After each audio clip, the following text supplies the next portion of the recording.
Hola a todos y bienvenidos a No lo digo yo, lo dice la ciencia, un espacio de tertulia científica y algo más.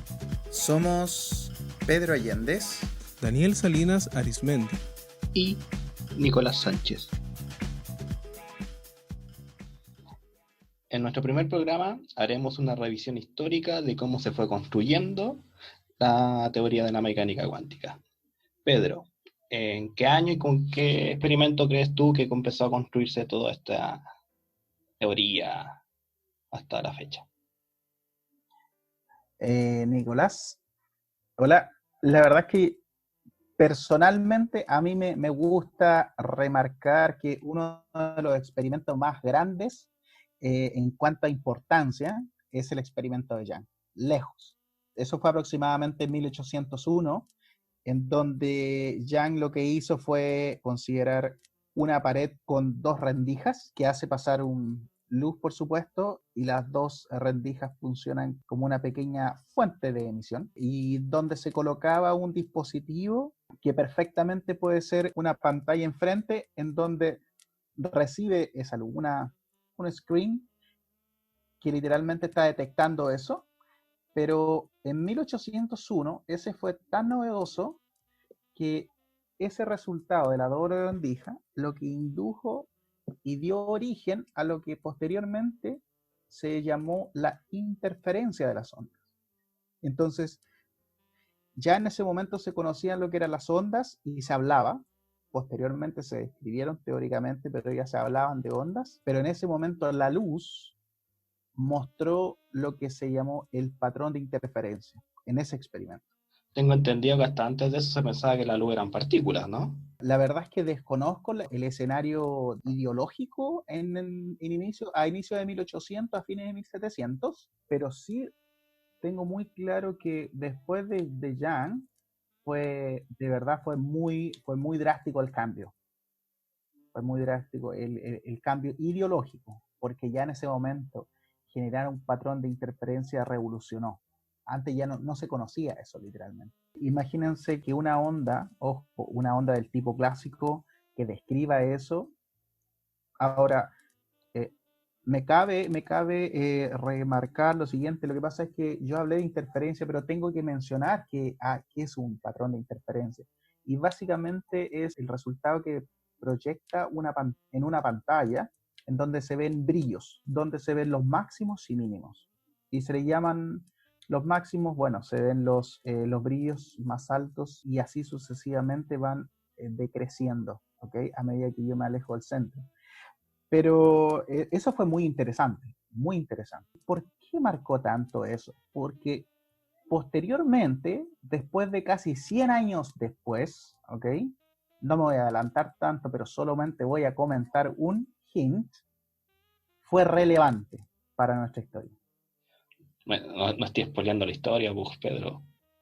Sí, pero hay que mostrar una parte intrigante. Hay que decir que ¿por qué es tan importante? Porque después fue parte de una revolución que nosotros vamos a hablar y que nosotros vamos a discutir. Eso fue un tiempo muy posterior, entre medio quizás hay algunos hechos que son de suma relevancia y que la suma de todas estas contribuciones llegan a algo más importante, que es lo que nos lleva hoy día, que es hablar de los inicios de la mecánica cuántica. Efectivamente, Daniel, tú tienes toda la razón. De hecho, es algo que nosotros vamos a discutir en este momento y que lo vamos a comentar acá. Y para eso, bueno, vamos a hablar de cosas importantes posteriores al experimento de Thomas Young, en 1801, considerando que en ese momento, por ejemplo, que la luz era una onda, ¿ok? Hay que tener presente eso. Posteriormente, para 1807, un hecho importante es que John Dalton formuló la teoría atómica, ¿ok? En donde cada elemento posee un átomo y una masa asociada, que lo identifica y caracteriza, y eso es el modelo de Dalton, ¿okay? Que formuló la teoría atómica en 1807. Posteriormente, un hecho importante en nuestra cronología de hechos históricos está en 1838, Michael Faraday, quien descubre los rayos catódicos. Los rayos catódicos nuevamente, algo que en ese momento no se conocía. Esto fue algo experimental, no teórico. Posterior a eso vienen hechos bastante novedosos. Pedro, ¿tú te refieres al mismo Faraday que hizo la ley de inducción electromagnética? Recordar que la ley de inducción es algo sumamente interesante porque un objeto que se mueve, por ejemplo, una bobina, un alambre que se mueve cerca de otro alambre, induce una corriente. Algo que no está conectado a una fuente de poder, a una pila o conectado a un enchufe. Entonces, el mismo Faraday. Efectivamente, es exactamente el mismo. Ahora hay que recordar que Faraday fue experimental. Él fue netamente experimental, pero fue uno de los enormes experimentales de 1800. Y fue el mismo, el que tú mencionas, Daniel, y algo que me voy a adelantar, algo que vamos a comentar después, es el mismo que fue parte de la construcción de las ecuaciones de la teoría electromagnética. Fue escrito por Maxwell después, pero eso fue pasado en 1850. Vamos a seguir. Después de Michael Faraday tenemos lo siguiente, una cosa importante que ya aparecen a reportarse ciertos hechos que nadie podía explicar. Uno de esos hechos fue el reportado por Hertz en 1839, en donde él descubre, ojo, el efecto fotoeléctrico, pero él no lo llamó así, sino que lo reportó, ¿ok? Esa parte es importante. ¿Y por qué es importante? Bueno, porque dio algo que gatilló para cuestionamientos futuros y que quedó como una interrogante. Otro avance muy importante para 1859 fue el propuesto por Gustav Kirchhoff, quien propuso el problema de cuerpo negro. Ahora, ¿por qué hay que mencionar el famoso problema de cuerpo negro acá? Yo aquí cedo la palabra, si Daniel podría complementar con algo. Que, mira, toda esta historia aparte uno se la podría imaginar de la siguiente forma. A uno siempre nos muestran que cualquier objeto que no sea negro, o sea, que un objeto mientras más acercado al blanco, pues después Nicolás probablemente hable del espectro electromagnético y nos dé luces de eso. Aquí lo que hay que entender es que tenemos dos aspectos, lo blanco y lo negro. Y mientras más cercano al blanco, uno más refleja la luz. O sea, uno lo que dice es que hay una reflexión más grande. De hecho, la gente tiene la teoría que cuando hace más calor se tiene que vestir de blanco para no absorber tanta luz. ¿Se han dado cuenta de eso? Aunque hay un error ahí en el concepto. ¿Qué pasa con el cuerpo negro como un objeto exótico? Se quería ver la luz que emanaba. O sea, cuando yo disparo, por ejemplo, algo al cuerpo negro, quería ver qué tipo de luz reflejaba este cuerpo, sin saber diferenciar si esta luz que refleja el cuerpo negro es la que yo le estoy disparando o si él emite eso. No estoy tan seguro de toda la teoría. No sé si Nicolás me puede ayudar un poco. Lo que pasa es que ya, lo que se pretendía estudiar en ese tiempo era cómo es la luz que emiten los cuerpos. Todos los cuerpos, tú, yo, tu taza, un papel, el computador, emite cierta luz, ¿ya?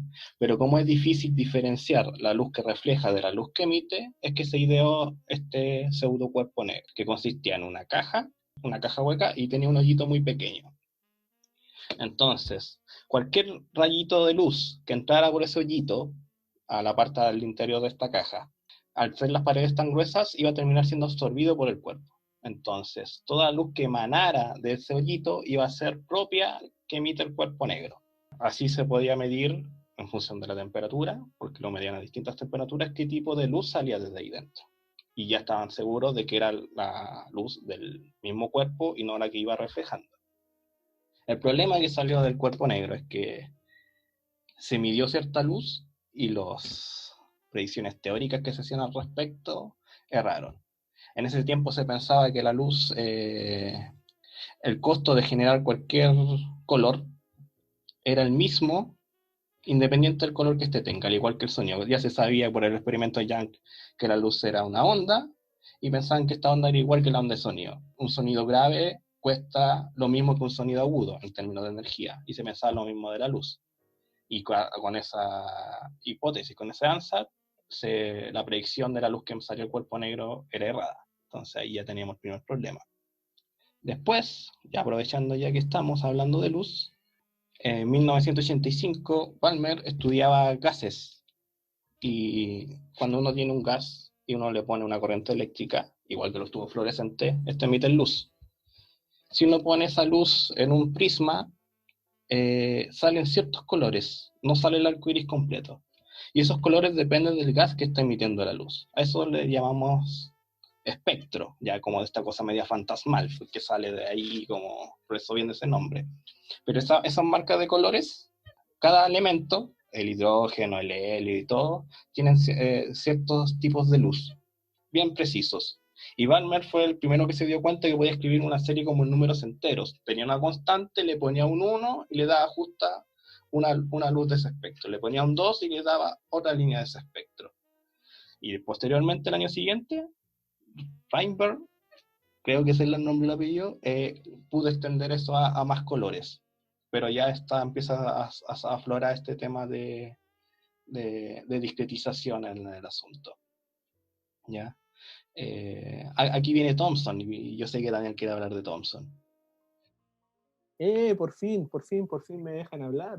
Han hablado todo el rato, encima me hacen hablar del cuerpo negro, yo tengo mala experiencia, me acuerdo de cuando di física moderna, puta que sufrí con parte de ese curso, un curso que parte primero viendo relatividad especial de Einstein, y luego ven un poco de los inicios de la mecánica cuántica, que es lo que queremos referirnos hoy. ¿Tú tuviste un curso de física moderna? Yo no tuve curso de física moderna.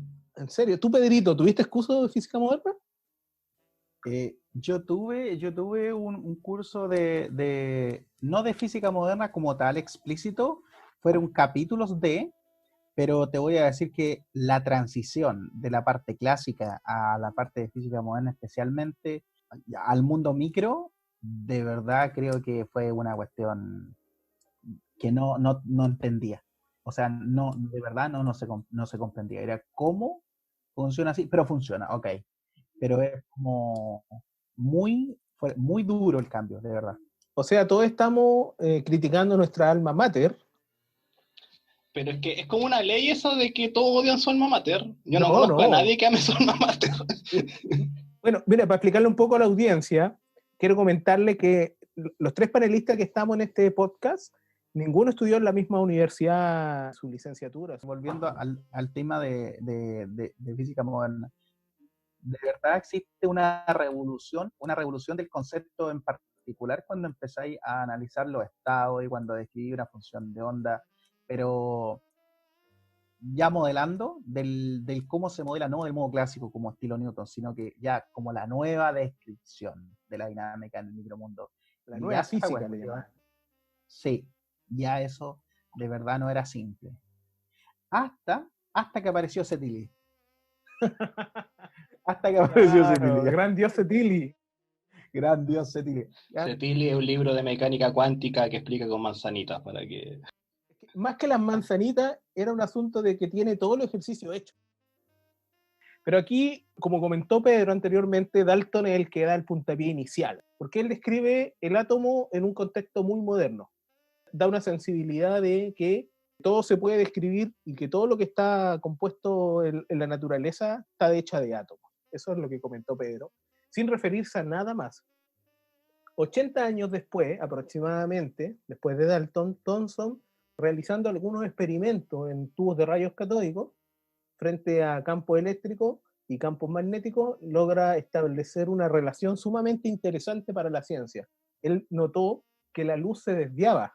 Recuerden que la luz, que nosotros creemos que es una onda, hasta ese minuto, se desviaba en estos tubos. Thomson, en función de esto, encuentra esta relación. Nosotros en la física le llamamos la relación carga versus masa del electrón, y la llaman así porque él lo que hace es que descubre el electrón y propone un modelo atómico que es como un budín de pasa. A esto se le llama el modelo de Thomson y es el primer modelo atómico. Claro, hasta ese momento se entendía que era como una pelota abstracta. Que se llamaba átomo. Un átomo, y era una palabra que uno ocupaba para escribir algo que no sabe en realidad. Entonces el primer modelo atómico parte con Thomson en el 1800, donde él descubre el electrón, y él lo que supone es que tenemos una pelotita central y tenemos incrustaciones de electrones. Eso era sumamente interesante. De hecho, aquí hay un contraste entre lo que es la luz como una onda y por otro lado descubre que los átomos, que se predecía en el modelo atómico de Dalton, o los inicios, también estaba compuesto de electrones. Bueno, y después de esto viene una cosa paralelo a esto, viene una cosa sumamente interesante en 1900 que es Planck, y me gustaría que Nicolás nos hablara un poco de lo que es Planck en el año 1900. Yo ya les había mencionado ya el tema del cuerpo negro, y lo que hace Planck, al ver que los modelos teóricos no podían predecir bien la luz que salía del cuerpo negro, Planck pescó los datos que salían y dijo, ya, ¿qué se ajusta mejor a los datos que estoy obteniendo? Y al hacer eso se dio cuenta que si discretizaba, que es el término que se usa, la luz solamente podía tener ciertos valores fijos, no podía valer cualquier cosa, sino que ciertos valores fijos, era capaz de reproducir la luz que salía del cuerpo negro. Y esta idea, como que, ¿por qué la luz no puede tener cualquier valor de energía? Si ninguno de nosotros estamos limitados a no tener cierto tipo de energía, era bien contraintuitivo y como revolucionario para la época. Él acuña la palabra cuanta, que es cantidad del latín, porque no quería decir que se restringían los niveles de energía de forma explícita. Él pensaba que todo esto era como un modelo más fenomenológico, que no era real. Entonces él acuña el primer término cuanta, que es de donde viene todo esto. Pero, claro, Planck siempre pensó muy clásicamente que esto era un artilugio matemático, pero un joven Albert Einstein pescó los resultados de Planck, de que la luz solamente podía tener ciertos niveles de energía, y Einstein fue capaz de explicar el fenómeno, el efecto fotoeléctrico, usando lo que propuso Planck.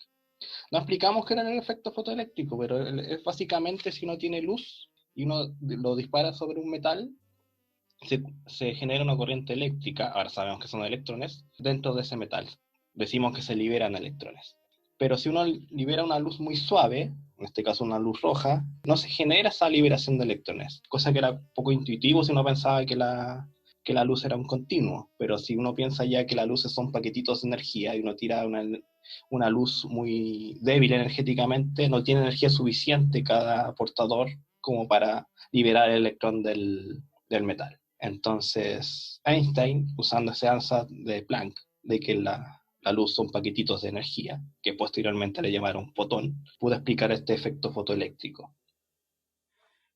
Bueno, después del hecho de 1905 de Einstein, ojo, solamente nosotros hemos considerado la explicación del efecto fotoeléctrico que dio a Einstein, considerando la hipótesis dada por Planck en 1900, en el cual resolvió el problema de la radiación de cuerpo negro, discretizando o cuantizando la energía. Eso fue, de hecho, muy revolucionario. Hasta el día de hoy es histórico ese cambio en los planteamientos teóricos que se lleva. Pero después de 1905, considerando el efecto fotoeléctrico usando esa solución, esa hipótesis, pudo resolver el cuestionamiento. Obviamente pasaron ciertos hechos importantes. Vale recordar que Albert Einstein recibió el Nobel por eso, por solo el efecto fotoeléctrico. Después de eso, nos vamos a 1907 con Ernest Rutherford, quien descubre el núcleo atómico disparando rayos alfa a una lámina de oro, experimento que marcó el desarrollo de los modelos atómicos, en particular por su importancia, y es básicamente porque a puro bombardeo, explícitamente a puro bombardeo, se pudo obtener una representación de cómo era esa estructura microscópica. Estamos hablando de un átomo, unas dimensiones muy chicas. Eso fue 1907. Posteriormente, ya estamos hablando de casi 7 años después, Niels Bohr, él propuso. Pedro, ¿Sí? disculpa que te interrumpa, yo creo que hay una cosa importante que se te olvidó mencionar. Cuando te pasaste de Thomson a Rutherford para poder explicar un mejor modelo atómico, Rutherford colisiona partículas, que es una cosa que se hace mucho en la física partícula, hace chocar distintas partículas, en este caso eran partículas alfa sobre una lámina de oro. Él notó que ahí había unas partículas que atravesaban y otras que rebotaban. Por lo tanto, él lo que se dio cuenta es que si nosotros pensábamos el átomo como un pan de Pascua, como una pelotita sólida, con algunas pelotas pequeñas incrustadas como el electrón, cuando tenemos el caso que las partículas alfa, que eran de una dimensión similar, traspasaban esto, era porque habían espacios libres. Y aquí se construye un modelo completamente interesante, que es pensar que los electrones orbitan a una cosa central que es el núcleo. Entonces esto es súper importante, porque aquí nace el concepto de núcleo, esa idea del átomo que tenemos todos desde el colegio, donde tenemos un núcleo y electrones orbitando alrededor. Que es la imagen típica del electrón, pues, una pelota adentro con pelota girando Del átomo, no del electrón. del átomo. Daniel menciona algo súper importante que es la primera vez que se logra identificar o ya hablar de vacíos, porque el de las pasas es algo que primero está ahí, no hay un vacío, sino que es como que uno tiró los dados a la mesa y ahí están todos, y arréglatelas. Pero acá no, acá ya se habla de unas regiones en donde no hay nada, y eso era algo imposible de comprender en ese momento. Posterior a eso, cuando empezó a surgir la idea de los vacíos, empezaron a surgir los modelos que describían eso, y en 1913 Niels Bohr propone una hipótesis de que existen zonas permitidas o orbitales permitidos para poder explicar el modelo también.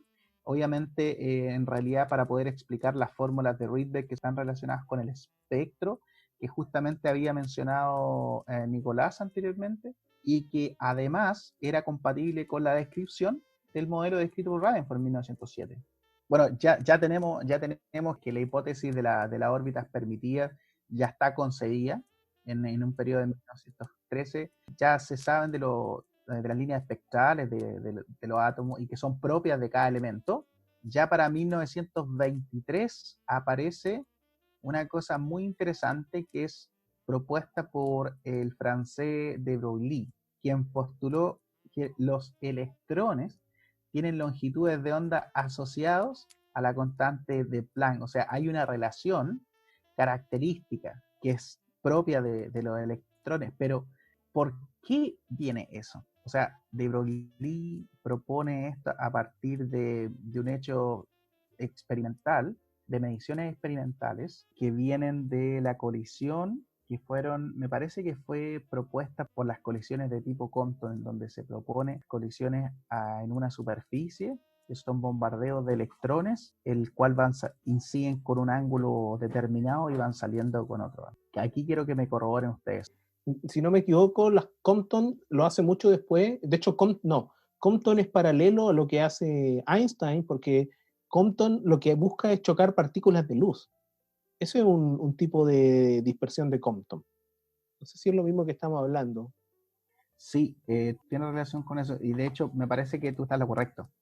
Porque el que propone, o sea, de Broglie propuso la relación para una partícula con un momento. Le asoció al electrón un momento determinado y por ende determinó que esa partícula, en este caso el electrón, con un momento determinado por P, tenía una longitud de onda que era característico y que lo que hizo fue describir esa longitud de onda por el momentum que lo describe como una constante. Esa fue la conexión que describe explícitamente a una partícula con una longitud de onda asociada, obviamente con un momentum, y ya con la constante fija, que no es cualquier constante, es H, la constante de Planck. Claro, que es la que discretiza los niveles de energía, en este caso del fotón, cuando lo propuso Planck. O sea, cada objeto, cada onda tiene como su huella digital. Sí, de hecho, voy a acotar algo porque una de las partes importantes de esta propuesta que hizo en su hipótesis es que cualquier materia presenta ciertas características ondulatorias corpusculares también, pero va a depender del experimento específico y cómo uno las vea. Eso es una cosa que comentó de Broglie aproximadamente en 1924. Espérate, entonces las partículas se comportan de una manera con cierto experimento y se comportan de otra manera en otro experimento. Sí, no es que se comporte, presenta características, así es como lo describen, una de las cosas que realizaba. Pero él lo describía no la partícula, sino que era más general, sí, decía la materia, así es como hablaba. Entonces va a presentar literalmente características ondulatorias como corpusculares, comportándose de uno u otro modo dependiendo del experimento específico. Esto es una observación que acabo de obtener de una cita en donde describen la hipótesis que él le describió. Él no habla de partículas, sino que habla de materia en sí. Y ahí muestran el que él relaciona por primera vez el hecho de longitud de onda asociada a una partícula, esa parte muy importante, con su momentum, que obviamente esa relación directa que él propone, el lambda por P, es una constante, y no es cualquier constante, es la constante de Planck. Nuevamente, eso es importante remarcarlo porque eso yo creo que es la primera vez que aparece algo explícito, que una partícula que todos concebimos como tal ya puede ser descrito como una onda. Se nos ha ido el tiempo hablando de esta cosa interesante. Falta un tema fundamental que tocar, yo creo que es lo que le da inicio, porque esto es como la historia del inicio de la mecánica cuántica, y no sé si Nicolás quiere cerrar con Schrödinger o quiere acotar algo más interesante, pero tenemos que ir cerrando de alguna forma, lo lamento. Ya, mira, ya para ir terminando, en 1926, después de que de Broglie empezara ya a introducir esta idea de que, a pesar de que no se aventuró a decirlo, de que los electrones ya podrían ser ondas con esta longitud de onda asociada o partículas, como todo el rato se habían pensado que eran pelotitas, Schrödinger tomó esta idea de onda y construyó una ecuación de onda. Y con esa ecuación de onda era capaz ya de predecir un montón de estos fenómenos que se estaban viendo. De hecho, es la ecuación que ocupamos todos nosotros para describir los fenómenos cuánticos. Y después, en 1927, de Broglie, y logró hacer el experimento doble rendija, el experimento de Young, que es el que hablamos al principio, pero con electrones, que mostró ya empíricamente de que el electrón ya se comportaba también como onda. Tenía este efecto de interferencia, de difracción cuando pasaba por las dos rendijas. Cosa que si uno lo piensa como si el electrón es una pelotita no tiene sentido. Entonces se propusieron a ver por qué hoyito a la rendija pasaba el electrón, para ver por qué se comportaba así. Y cuando ponían el detector en la rendija, el electrón se comportaba como pelotita. Entonces, claro, ahí ya empieza a salir esta doble noción de dualidad onda-partícula que poseen la materia a nivel pequeño, a nivel cuántico. Si no me equivoco, el mismo año, en 1927 que mencionaste tú, se hizo un congreso sumamente importante. ¿Sí o no, Pedro? ¿Es así? ¿Es correcto? Para 1927, o en torno a ese año, fue la conferencia de Solvay. ¿De esa foto famosa te refieres tú, Pedro? Sí, efectivamente. Esa fue hecha en la conferencia en Solvay, pero no recuerdo si fue en el 27 o el 28. Es un año, weón, es un año. ¿Por qué lo digo? Porque esa foto es importante y probablemente mucha gente conozca esta foto. Y es una foto donde están hartos weones famosos. No sé, yo no conozco tanto la foto, ¿eh? Yo la conocí en la licenciatura, no sé. Es la famosa, la quinta conferencia. Yo tenía pensado que era como en 1912. No, efectivamente es. El mismo año. Sí, es el mismo año. Justamente lo que Daniel menciona, en 1927 es la conferencia, la famosa Solvay Conference. Y es la conferencia en Solvay, que es una ciudad que está ubicada en Bélgica. Era una conferencia con mucho prestigio en ese momento, que tuvo una alta convocatoria de científicos, y más que científicos cualquiera, sino que eran destacados científicos que en ese momento estaban en un pic de conocimiento y una revolución de ideas que fue remarcable, en particular para la mecánica cuántica. Eso, yo creo que específicamente, Daniel, a eso se refiere con la conferencia Solvay. Correcto, yo me refería a eso. No sé si Nicolás quiere agregar algo o despedimos nuestro capítulo. Vamos terminando, dejémosla hasta ahí. Entonces, muchas gracias por escucharnos y los dejamos cordialmente invitados para otros capítulos. Recuerden seguirnos en nuestras redes sociales para tener más información sobre nuestros capítulos futuros y sobre posibles invitados.